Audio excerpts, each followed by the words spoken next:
गावाच्या टोकाला असलेलं देशमुखांचं मोठं घर.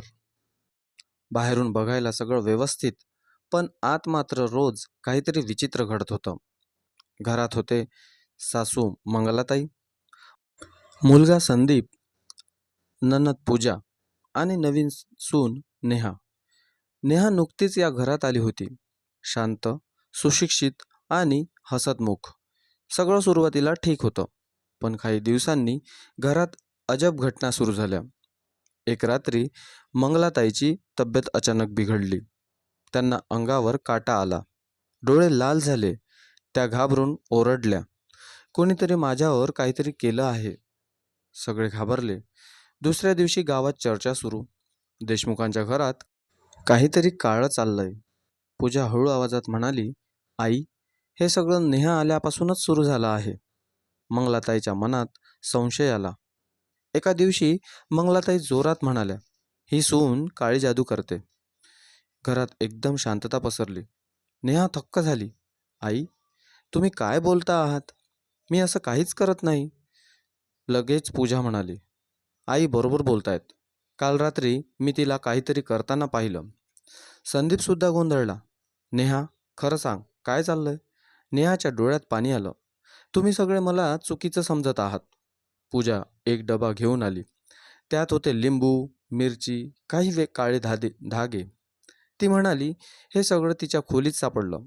मंगलाताई ओरडल्या, आता तरी मान्य कर, तू आमच्यावर काळी जादू करतेस. नेहा काही क्षण शांत राहिली. मग ती ठाम आवाजात म्हणाली, मी काही चुकीचं केलं नाही आणि मी हे सिद्ध करणार. त्या रात्री नेहा एकटीच काहीतरी विचार करत बसली होती. तिला जाणवत होतं, हे सगळं योगायोग नाही, कोणीतरी मुद्दाम मला फसवत आहे. नेहावर आता सगळ्यांचा संशय होता. घरात कोणी तिच्याशी नीट बोलतही नव्हतं. सासू मंगलाताई तिला टाळत होत्या. ननद पूजा तिच्याकडे संशयाने पाहत होती आणि नवरा संदीप सुद्धा गोंधळलेला होता.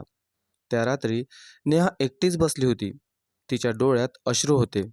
ती मनात म्हणाली, मी काही चुकीचं केलं नाही, पण मला दोष दिला जातोय.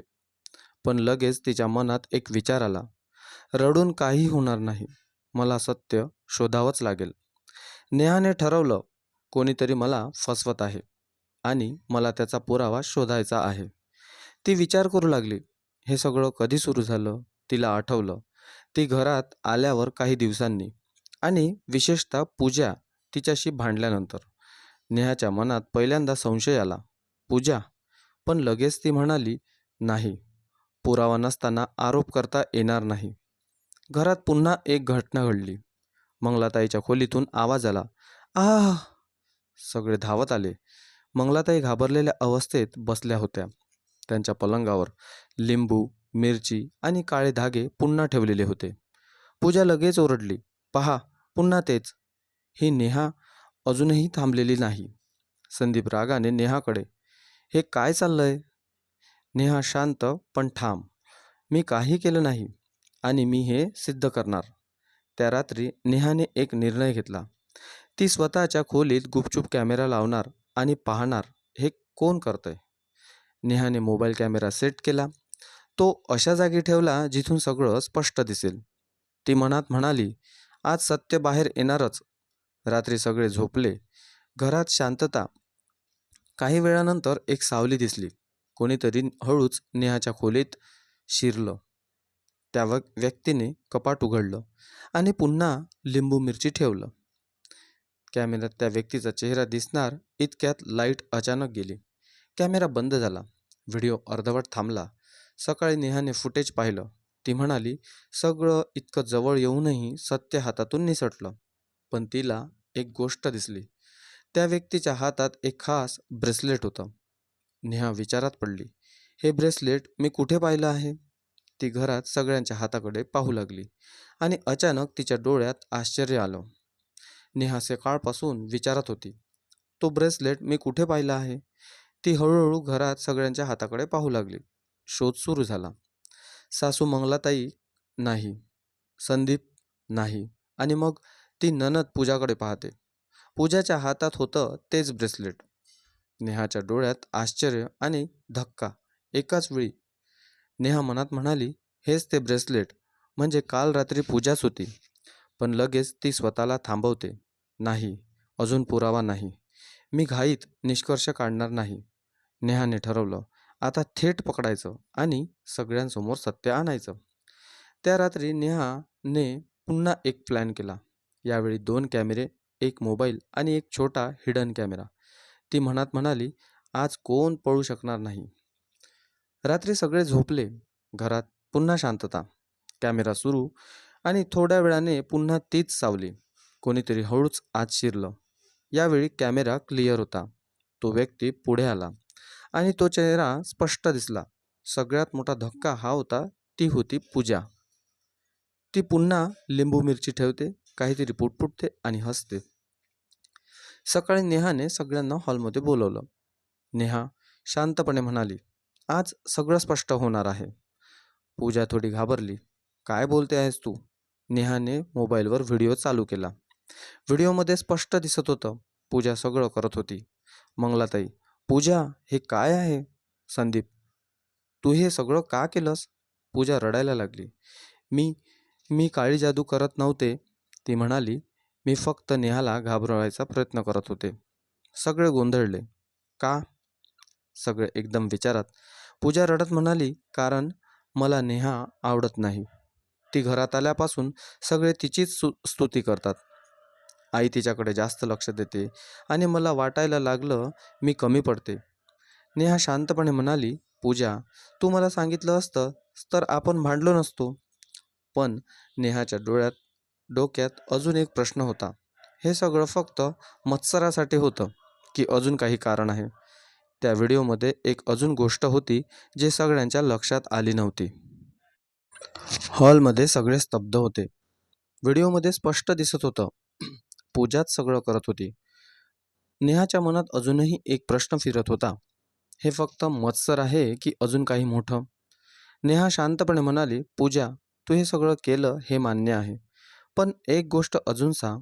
पूजा घाबरली. क काय?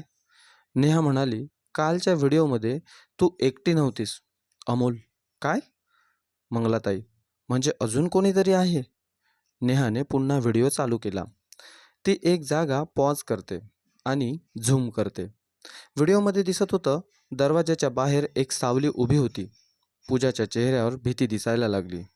संदीप जोरात, कोण आहे तो? पूजा गप्प. मंगलाताईने रागाने, पूजा, खरं सांग, नाहीतर मी स्वतः पोलिसांना बोलवते. पूजा रडत म्हणाली, मी एकटी नव्हते. सगळे थरथरले. मग कोण?